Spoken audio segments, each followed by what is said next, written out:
এই নির্বাচনে সুস্পষ্টভাবে ফলাফলে কারচুপি হয়েছে। ভোট সুষ্ঠু একটা পর্যায় পর্যন্ত সুষ্ঠুভাবে হয়েছিল, আমরা সেটাকে স্বাগত জানিয়েছিলাম। কিন্তু ফলাফল যখন ঘোষণা করার সময় হয়েছে, ওই সময়টাতে স্পেসিফিক অনেকগুলো আসনকে টার্গেট করে আপনারা দেখেছেন, বাংলাদেশ খেলাফত মজলিসের আমির আল্লামা মামুনুল হক ঢাকা 13, সেই আসন, ঢাকা 8 আসন, বাংলাদেশ জামাত ইসলামের সেক্রেটারি জেনারেলের আসন, এরকম স্পেসিফিক কয়েকটা আসনকে টার্গেট করে সেটার ফলাফল পরিবর্তন করে দেওয়া হয়েছে। কেন্দ্রগুলোকে দখল করে সেই কেন্দ্রে জোর করে প্রশাসনকে ব্যবহার করে সেই ফলাফল পরিবর্তন করা হয়েছে। এখন যেই প্ল্যানের কথা আমরা শুনেছি, আমরা সেই প্ল্যানের একটা বাস্তবায়ন বা সেই প্ল্যানের একটা স্বরূপ কিন্তু এই নির্বাচনে আমরা দেখতে পাচ্ছি।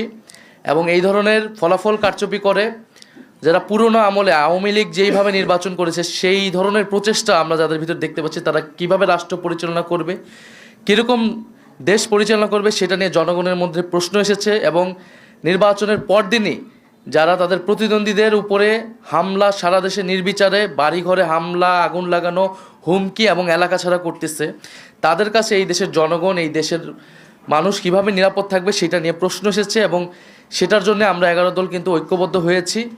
এবং ডক্টর শফিকুর রহমান বলেছেন স্পষ্টভাবে যে এটার জন্য রাজপথে নামার প্রয়োজন হলে আমরা সেটার প্রস্তুতি নিচ্ছি। কারণ এই দেশের মানুষকে, যারা 11 দলের পক্ষে নির্বাচনে কাজ করেছে, নেতাকর্মী সমর্থক, তাদেরকে হেফাজত করা, তাদেরকে রক্ষা করার দায়িত্ব আমাদের।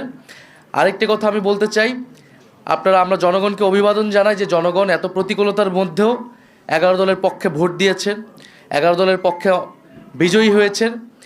অনেকেই অনেক কারচুপি করে তাদের বিজয় আটকানো যায়নি।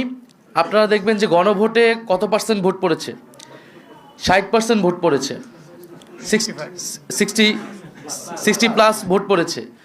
এই নির্বাচনে কিন্তু সুস্পষ্ট দুইটা পক্ষ ছিল, একটা সংস্কারের পক্ষ, পরিবর্তনের পক্ষ, যারা সংস্কার চায়, গণতন্ত্র চায়, চাঁদাবাজি বন্ধ করতে চায়, দুর্নীতি লুটপাটের বন্ধ করতে চায়, বিচার এবং সংস্কার চায়, আধিপত্য তো বিরোধিতা চায়। আরেকটি পক্ষ যারা পুরনো বন্দোবস্ত, পুরনো রাজনীতিকে প্রতিনিধিত্ব করেছে, যারা 72-এর সংবিধানকে চেয়েছে, যারা পুরনো যত ধরনের রাজনীতি আছে, যারা ঋণ খেলাপিদেরকে প্রশ্রয় দিয়েছে, যারা লুটপাট দুর্নীতি, সেই একই রাজনীতি করতে চায়। ফলে জনগণ ব্যাপকভাবে যেই 60%-এর বেশি, 60+ সংস্কারের পক্ষে তারা ভোট দিয়েছে, সে একই জনগণ কিন্তু 11 দলের পক্ষেও ভোট দিয়েছে। কিন্তু শেষ মুহূর্তে এই 10%-এর মতো ভোট কিন্তু কারচুপি করা হয়েছে, ফলাফলে কারচুপি করা হয়েছে। নাহলে এই পুরা ভোটটাই 11 দলের পক্ষেই আসতো। শেষ মুহূর্তে 11 দলের অনেক গুরুত্বপূর্ণ নেতাকে এবং প্রার্থীকে হারিয়ে দিয়ে ক্ষমতা নিয়ে নেওয়ার চেষ্টা করেছে। এবং আমরা নির্বাচন কমিশনে সেটা সুস্পষ্টভাবে এই অভিযোগ জানানো হবে, প্রার্থীরা জানাবে যাদের, এবং নির্বাচন কমিশন সেখানে কি ভূমিকা পালন করতেছে, তাদের অবস্থান কি, এর উপর নির্ভর করবে আমাদের নির্বাচন নিয়ে চূড়ান্ত অবস্থান। ধন্যবাদ সবাইকে।